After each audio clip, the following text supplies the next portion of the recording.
പേരെന്താണ്? എൻ്റെ പേര് റഹീസ്. റൈസ് എന്ത് ചെയ്യുന്നു? ഞാൻ വർക്ക് ചെയ്യാണ്. എന്താണ് work? Marketing media. Okay. Stock മാർക്കറ്റിനെ കുറിച്ച് എന്തെങ്കിലും അറിയോ? സ്റ്റോക്ക് മാർക്കറ്റിനെ കുറിച്ചിട്ട് കേട്ടറിവുണ്ട്. സ്റ്റോക്ക് മാർക്കറ്റിൽ ഇൻവെസ്റ്റ് ചെയ്യാൻ താല്പര്യമുണ്ടോ? ഇൻവെസ്റ്റ് ചെയ്യാൻ ഇൻട്രസ്റ്റ് ഉണ്ട്.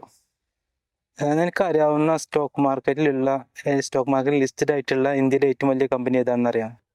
അങ്ങനെ അതിനെ കുറിച്ച് ഡീറ്റെയിൽ ആയിട്ട് വലിയ അറിവൊന്നുമില്ല, കേട്ടറിവ് മാത്രമേ ഉള്ളൂ. എന്നാലും ഒരു ജസ്റ്റ് ഊഹം പറഞ്ഞാൽ മതി.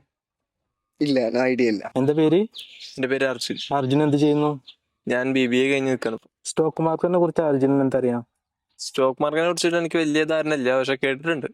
ഇൻവെസ്റ്റ് ചെയ്യാൻ അവസരം കിട്ടിക്കഴിഞ്ഞാൽ ഇൻവെസ്റ്റ് ചെയ്യൂ. ഇൻവെസ്റ്റ് ചെയ്യാൻ താല്പര്യമുണ്ട്, അതിനെ കുറിച്ചിട്ട് ഒന്ന് പഠിച്ചിട്ട് ഇൻവെസ്റ്റ് ചെയ്യണം. പേരെന്താണ്? എൻ്റെ പേര് ഫാസില്. എന്ത് ചെയ്യുന്നു? ഞാൻ വർക്ക് ചെയ്യാം. എന്താണ് വർക്ക്? ഞാൻ എറണാകുളത്ത് ഷോപ്പിലാണ്. സ്റ്റോക്ക് മാർക്കറ്റിനെ കുറിച്ച് എന്തെങ്കിലും അറിയോ? കേട്ടിട്ടുണ്ട്, കൂടുതൽ അറിയില്ല. സ്റ്റോക്ക് മാർക്കറ്റിൽ ഇൻവെസ്റ്റ് ചെയ്യാൻ താല്പര്യമുണ്ടോ? ഇല്ല. എന്താ പേര്? എൻ്റെ പേര് സുജിത്ത്. എന്ത് ചെയ്യുന്നു? ഞാനൊരു അലൈൻമെന്റ് ടെക്നീഷ്യൻ ആണ്. സ്റ്റോക്ക് മാർക്കറ്റിനെ കുറിച്ച് എന്തറിയാം? അറിയാം. കൂടുതലായിട്ടൊന്നും അറിയില്ല, എനിക്ക് അത്യാവശ്യം അറിയാം, കുറച്ചൊക്കെ അറിയാം. സ്റ്റോക്ക് മാർക്കറ്റിൽ ഇൻവെസ്റ്റ് ചെയ്യാൻ ഒരു ഓപ്പർച്യൂണിറ്റി കിട്ടി കഴിഞ്ഞിട്ടുണ്ടെങ്കിൽ ഇൻവെസ്റ്റ് ചെയ്യൂ. ഇൻവെസ്റ്റ് ചെയ്യാം, ഇപ്പൊ താല്പര്യമില്ല. നിങ്ങളുടെ പേരെന്താണ്? എൻ്റെ പേര് നാസർ എന്നാണ്. എന്ത് ചെയ്യുന്നു? ഞാൻ ഗൾഫിലായിരുന്നു, ഇപ്പോൾ കുറച്ച് കാലമായിട്ട് നാട്ടിലുണ്ട്, ഒരു 5-6 മാസം.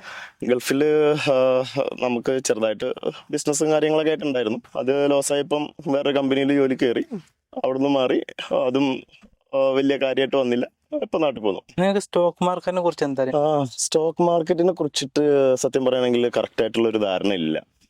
നമ്മുടെ 2-3 സുഹൃത്തുക്കളൊക്കെ ചെയ്യുന്നുണ്ട്. അവർ അതിന്ന് ആദ്യമൊക്കെ നഷ്ടം വരുത്തിയിട്ട് പിന്നെ പ്രോഫിറ്റ് എടുത്തതായിട്ടും അറിയാം, പക്ഷെ എനിക്ക് അതിനെ കുറിച്ചിട്ട് വലിയ ധാരണയില്ല.